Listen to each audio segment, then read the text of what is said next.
Alors aujourd'hui, j'avais à cœur de partager un message sur cette thématique de Noël. La Bible nous dit dans Matthieu 4,16 que le peuple qui vivait dans les ténèbres a vu briller une grande lumière.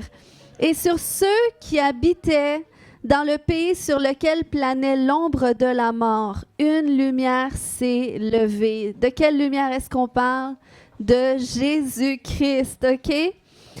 Le premier jour de la création, qu'est-ce que Dieu a fait? C'est qu'il a appelé la lumière sur la terre, sur cette terre qui était ténèbres. Et Jésus, qui représente le premier-né de la création, parce qu'il est venu comme étant 100% Dieu, mais aussi 100% homme. Et la Bible nous dit qu'il est le premier-né de la création, qu'il est l'image du Dieu invisible et il est aussi l'incarnation de cette lumière que Dieu a appelée un jour sur la terre. La Bible va nous dire que Jésus a dit « Je suis la lumière du monde. Celui qui me suit ne marchera pas dans les ténèbres, mais il aura la lumière de la vie. » Qui veut cette lumière pour sa vie? Moi, personnellement, c'est un des premiers versets qui m'a frappée lorsque j'ai rencontré Jésus. Pourquoi? Parce que je vivais dans les ténèbres. J'étais sous l'emprise des ténèbres. Il y a des choses que je ne contrôlais pas, que je ne maîtrisais pas. Puis, il y a beaucoup de choses qui me limitaient. J'avais du mal à être bien en présence des gens. Et ça, c'est parce qu'il y avait des ténèbres qui étaient sur ma vie. Mais lorsque j'ai rencontré Christ, la lumière, cette lumière-là, elle est venue au centre de ma vie. Et il a commencé à éclairer, il a commencé à séparer qu'est-ce qui était ténèbres. Et c'est là que j'ai vu que sa lumière, elle est bonne. Il y a quelque chose de bon avec Jésus. Et c'est là que j'ai continué de poursuivre cette lumière. J'ai continué de poursuivre Christ. Et il a continué de faire cette œuvre transformatrice dans ma vie. Amen. Puis cette poursuite de sa lumière, ça me fait penser à l'histoire des mages dans la Bible. Ces mages qui sont venus lors de la naissance de Jésus pour adorer Jésus. C'est spécial parce que ces mages-là n'étaient pas des hommes juifs. C'était des astrologues de Babylone. Donc aujourd'hui, on pourrait dire que c'était des gens dans le Nouvel Âge. Mais ces hommes-là, Dieu voyait leur cœur. Il voyait les quêtes de leur cœur. Et ces hommes-là, alors qu'ils étudiaient les astres, on ne sait pas s'ils avaient déjà entendu parler des prophéties sur la naissance du Messie. Mais qu'est-ce qu'ils ont vu à un moment donné? C'est qu'il y avait une étoile, pas comme les autres dans le ciel, une grosse étoile. Et ils savaient que cette étoile annonçait la naissance de Jésus-Christ, du Messie, de l'envoyé de Dieu pour sauver l'humanité. Puis, ces hommes-là ne se sont pas contentés de seulement voir la belle étoile dans le ciel. Ils ont dit, attends, on veut aller l'adorer. On veut la suivre jusqu'à temps qu'on va pouvoir contempler ce roi-là qui vient de naître. Et moi, aujourd'hui, je veux te mettre au défi parce qu'on peut être de ceux qui voient des choses, qui voient les choses de Dieu, peut-être qui entendent parler des histoires de Jésus. Et ça a de l'air beau, peut-être qu'il y en a qui témoignent des choses qu'ils vivent avec Jésus. Mais on peut seulement être de ceux qui voient le Seigneur passer comme ça, comme une étoile filante. Mais on peut être de ceux aussi qui font comme les mages, qui disent, ben c'est bien beau, qu'est-ce que tu me partages? Mais attends, moi aussi je veux voir, moi aussi je veux l'expérimenter, moi aussi je veux aller jusqu'au bout pour voir qu'est-ce que ça peut m'apporter. Et c'est ça que le Seigneur, c'est un appel de Dieu. Il a dit, vous me chercherez et vous me trouverez si vous me cherchez de tout votre cœur. Donc, lorsque tu cherches Dieu, tu finis par le trouver. Amen. Puis, qu'est-ce qui est beau? C'est que tu n'as pas besoin d'attendre la fin de ta vie pour goûter à l'éternité. On peut y goûter partiellement pendant que nous sommes ici-bas en la personne de Jésus-Christ. Comme Siméon. Siméon, la Bible va nous dire dans le Nouveau Testament que c'était un homme qui était pieux. C'était un homme qui était croyant, puis même sur qui résidait l'Esprit Saint. Et Dieu lui avait promis, tu ne quitteras pas ce monde sans avoir vu le salut, sans avoir touché au salut. Et le Seigneur nous dit la même chose à nous aussi. C'est pour ça qu'il t'a appelé. Sinon, tu aurais pu être de ceux qui passent leur vie sans nécessairement entendre parler de Jésus parce qu'il y en a. Et Dieu sait à la fin où est-ce qu'ils vont aller. Ce n'est pas à nous de se poser la question. Mais si tu es ici dans ce lieu, c'est parce que Jésus a voulu que tu le touches, que tu le contemples pendant que tu es ici-bas, comme il avait promis à Siméon. Et regardez, lorsqu'il a vu le bébé, ça nous dit que, bon, Jésus est allé au temple avec ses parents le 8e jour pour sa consécration. Et ce même jour-là, il a été poussé par l'Esprit au temple, à l'Église, comme vous êtes ici aujourd'hui. Et regardez, dans Luc 2,28, Siméon le prit Jésus dans ses bras et louant Dieu en disant, « Maintenant, Seigneur, tu laisses ton serviteur s'en aller en paix. Tu as tenu ta promesse. Il tient ses promesses, car mes yeux ont vu le salut qui vient de toi et que tu as suscité en faveur de tous les peuples. Il est la lumière. » Dis avec moi, lumière.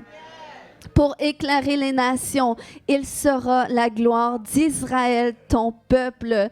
Donc le Seigneur, il y a des choses qu'il veut te faire voir, te faire toucher, te faire vivre pendant que tu es encore ici-bas. Et c'est à toi de prendre cette décision de dire, eh bien oui, Seigneur, s'il y a des choses que tu veux me montrer, s'il y a des choses que tu veux me faire vivre, alors je ne veux pas m'opposer à ça. Je ne veux pas endurcir mon cœur à ta voix. Amen. Je trouve ça beau. Il y a tellement de versets dans lesquels le roi David va dire à Dieu, « Seigneur, sauve mon âme, sauve-moi. Ce n'est pas les morts qui te louent, mais c'est ceux que tu as placés sur la terre qui sont appelés à élever tes louanges, puis à témoigner de tes merveilles. » Le Seigneur, depuis le début de la création, lorsqu'il a créé Adam, son désir, c'était que Adam puisse vivre sur la terre en tant qu'homme, tout en vivant en communion avec Dieu dans les cieux. Le Seigneur désirait depuis le début joindre le ciel et la terre ensemble, joindre l'humain et le divin. N'est-ce pas beau? Mais on sait que le péché est venu, le diable est venu tout gâcher avec le péché. Mais la beauté des choses, c'est que Jésus est venu tout restaurer. Peux-tu dire tout? Il est venu tout restaurer. Amen. Jésus, il est venu tout restaurer pour qu'on puisse vivre à nouveau sur la terre en communion avec le ciel. Et on l'a chanté au travers les chants ce matin. Puis Jésus est le pont. Il est le pont qui nous permet de nous rendre au ciel pour nous réconcilier avec Dieu qui nous a créés. Pour qu'il vienne au centre de notre vie et que sa divinité émane de notre vie. Parce qu'il dit que du moment que Christ, la lumière, vient au centre de ta vie, il dit que toi, à ton tour, tu deviens cette lumière du monde. Tu deviens la lumière du monde. Ça veut dire que Christ va passer par toi pour se révéler aux autres. Il va passer par toi pour se manifester dans la vie des autres. Donc, c'est pas rien, c'est pour ça qu'il a besoin de toi. Peux-tu dire à ton voisin, il a besoin de toi?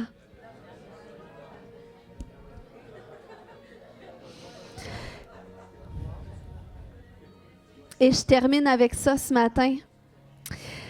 Lorsqu'il vient au centre de notre vie, Jésus, comme je disais tout à l'heure, il ne vient pas seulement comme une étoile qui apparaît dans le ciel puis qui disparaît après. Ou il ne vient pas comme un bébé qui illumine dans une crèche ou une belle statue sur une croix. Non. Jésus-Christ, la Bible va nous dire qu'il se manifeste comme Ésaïe 9:6 nous le dit. Ça parle de cet enfant qui est né, ce fils qui nous est donné pour notre salut. Mais ça dit qu'il sera appelé merveilleux conseiller, Dieu fort, Père à jamais, prince de la paix. Donc, c'est comme ça que Christ vient se manifester dans notre vie, lorsqu'on l'invite. Donc, on ne parle plus juste d'un petit bébé, c'est pour ça on fête la naissance de Jésus parce qu'on sait que c'est un jour glorieux. Mais c'est un jour glorieux pour qu'est-ce qu'il a fait, Jésus, au travers de son parcours. Il est venu pour nous sauver. Et il est venu pour agir continuellement dans notre vie parce qu'on a besoin de cette lumière continuelle. Ce n'est pas juste une fois qu'on est éclairé, mais c'est à tous les jours qu'on a besoin d'être ravivé par lui. Amen. Donc, il est ton merveilleux conseiller, ton Dieu fort. Il est puissant, Jésus. Il est fort. Il nous aide à combattre les tempêtes de la vie. Il nous aide à faire face. Comment des fois on aimerait ça disparaître en face de certaines tempêtes. Mais Jésus nous donne la force d'y faire face et de continuer d'avancer à contre-courant.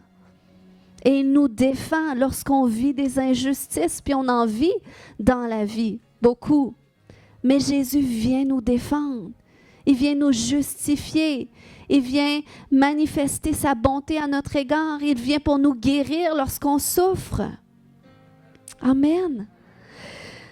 Donc, c'est comme ça qu'il veut illuminer continuellement notre vie.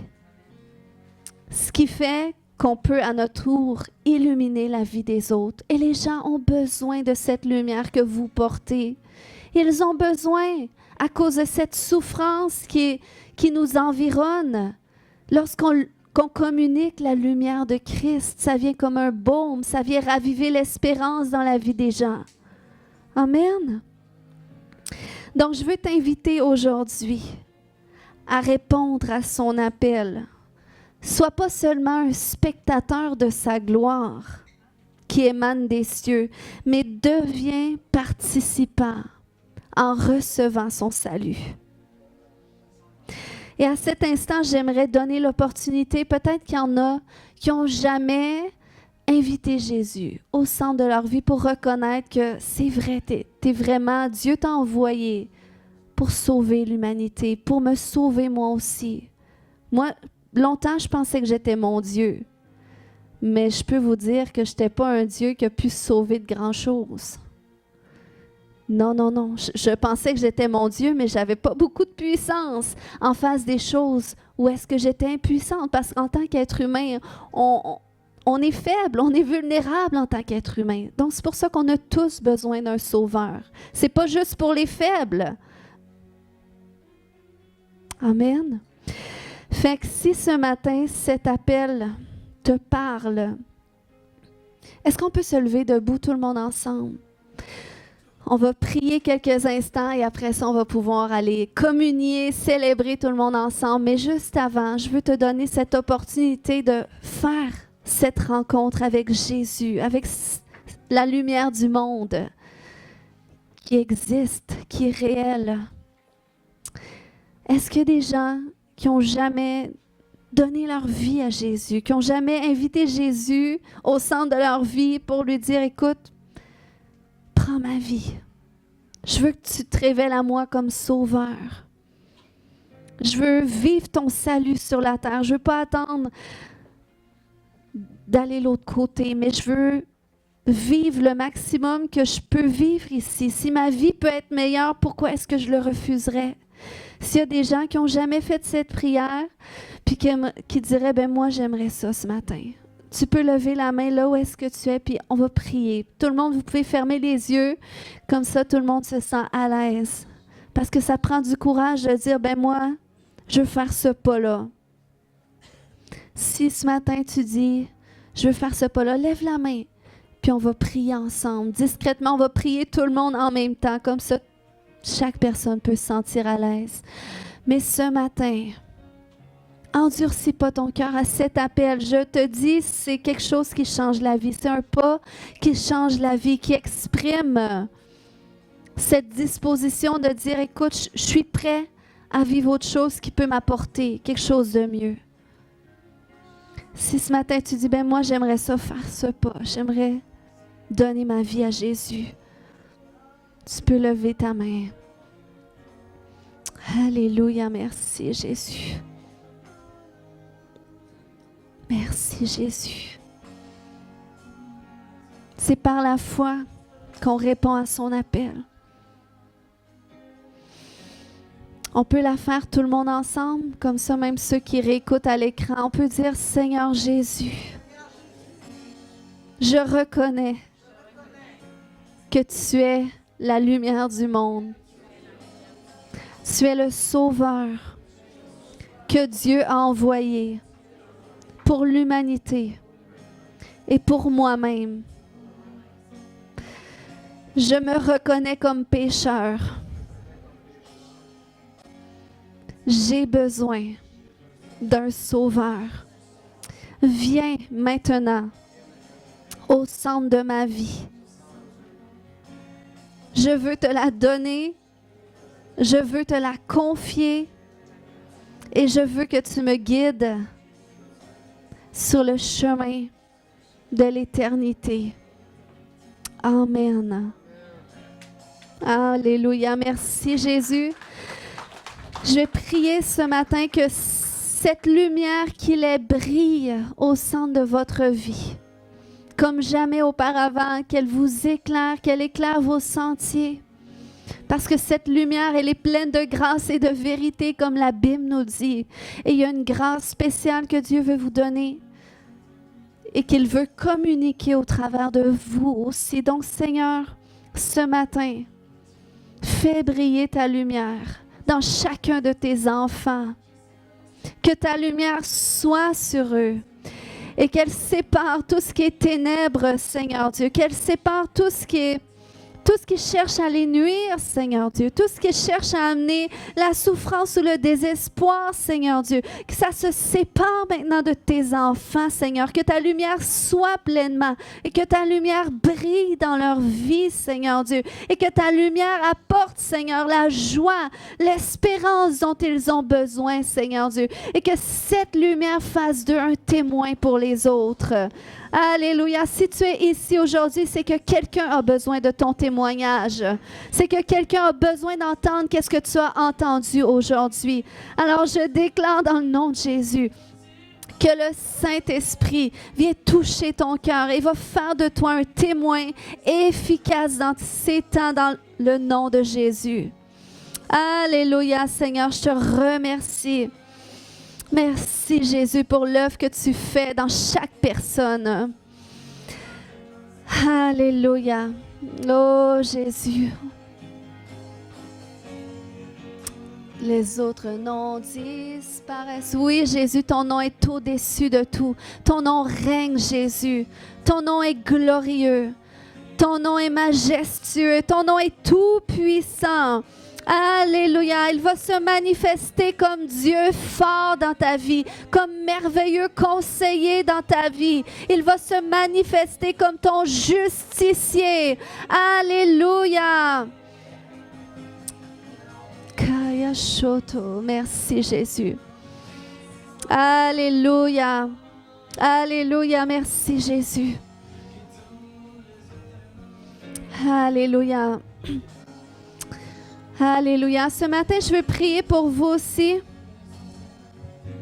Alors qu'on entend les virus, l'influenza, tout ça, ce matin, je veux juste déclarer une protection spéciale sur chaque personne dans le nom de Jésus. Je déclare que même là où est-ce que ces virus essayaient de prendre place dans votre vie, je veux déclarer qu'ils sont déracinés dans le nom de Jésus. Et je libère la guérison qui vient du ciel sur vous, puis la protection aussi, dans le nom de Jésus. Et si tu es ici ce matin, tu souffres dans ton corps, on peut prier avec toi pour que tu sois guéri.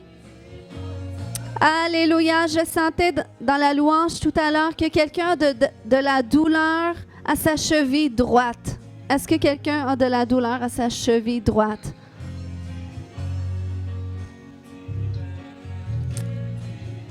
Si ce matin tu souffres dans ton corps, le roi des rois veut te guérir. Il ne veut pas te laisser repartir malade. Il veut améliorer ta condition. Tu peux venir devant. Alléluia. Merci Jésus. Merci Jésus. Tu guéris ce matin. Tu touches tes enfants ce matin.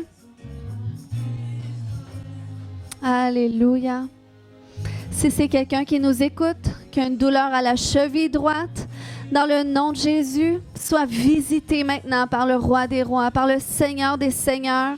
Je déclare qu'il enlève ta douleur maintenant et que la guérison prend place au nom de Jésus. Alléluia. Est-ce qu'on peut acclamer le Seigneur pour ses bontés?